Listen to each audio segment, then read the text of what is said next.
Mayor Firhad Hakim আজকে remission দিলেন, কতটা প্রস্তুত আপনারা পুরসভাকে সামলানোর জন্য? পুরো প্রস্তুত। ইস্তফা দিলেন কলকাতা পুরসভার মেয়র। সাংবাদিকদের মুখোমুখি হয়েছিলেন তিনি এবং জানালেন তার এই ইস্তফার সিদ্ধান্তের কথা। ইস্তফা দিলেন কলকাতা পুরসভার মেয়র ফিরহাদ হাকিম। কথা বলবো এই মুহূর্তে অনির্বাণ বিশ্বাস আমাদের সঙ্গে রয়েছেন।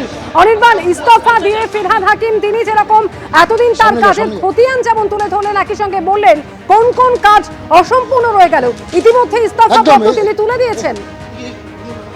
এই মুহূর্তে তুমি দেখতেই পাচ্ছ যে ফিরহাদ হাকিম তিনি কিন্তু মালা রায়ের ঘরের দিকে যাচ্ছেন, নিজের রেজিগনেশন, সেই রেজিগনেশন লেটার হাতে নিয়ে এই মুহূর্তে ফিরহাদ হাকিম তিনি যাচ্ছেন। ববিদা, আপনার কাছে একটা প্রশ্নই করবো যে কিছুক্ষণ আগেই তিনি বেরিয়ে গেলেন পুরো কমিশনার, তিনি বলছেন তারা প্রস্তুত আপনার রেজিগনেশনের পর পুরসভা সামলাতে, কী বলবেন? ববিদা, এই মুহূর্তে তিনি ঢুকছেন মালা রায়ের ঘরে। চেয়ারপারসন মালা রায় তিনি যদিও নেই এই মুহূর্তে, কিন্তু তার এই যে পদত্যাগ সেটি কিন্তু তিনি সেখান থেকে রিসিভ করিয়ে নেবেন এমনটাই কিন্তু আমরা জানতে পাচ্ছি।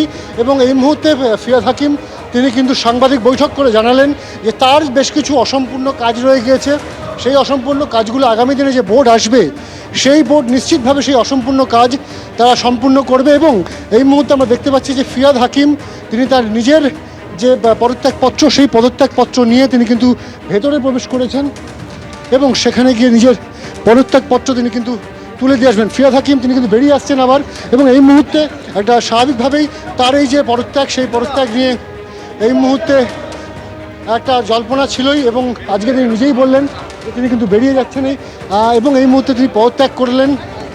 এবং পুরো কমিশনার তিনি বেরিয়ে যাওয়ার আগে তিনি কিন্তু নিজেই বলেছেন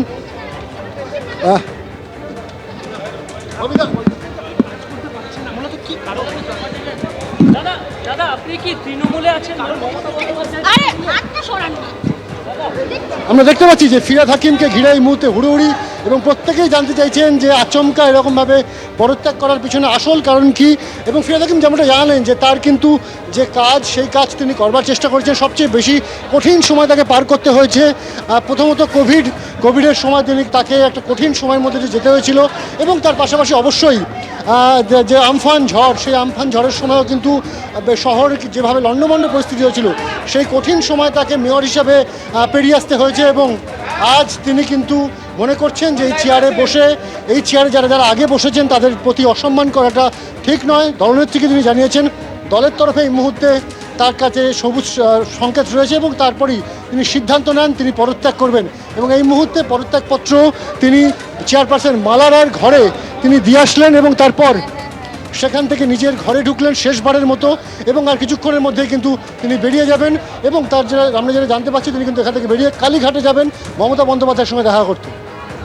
একেবারে সঙ্গে থাকা অনির্বাণ, অর্থাৎ আমরা দেখতে পেলাম ফিরহাদ হাকিম তিনি ইস্তফা পত্র চেয়ারপারসনের ঘরে গিয়ে ইতিমধ্যেই জমা দিয়ে এলেন, এবং সেখান থেকে শেষবার তার ঘরে অর্থাৎ মেয়রের ঘরে তিনি প্রবেশ করলেন।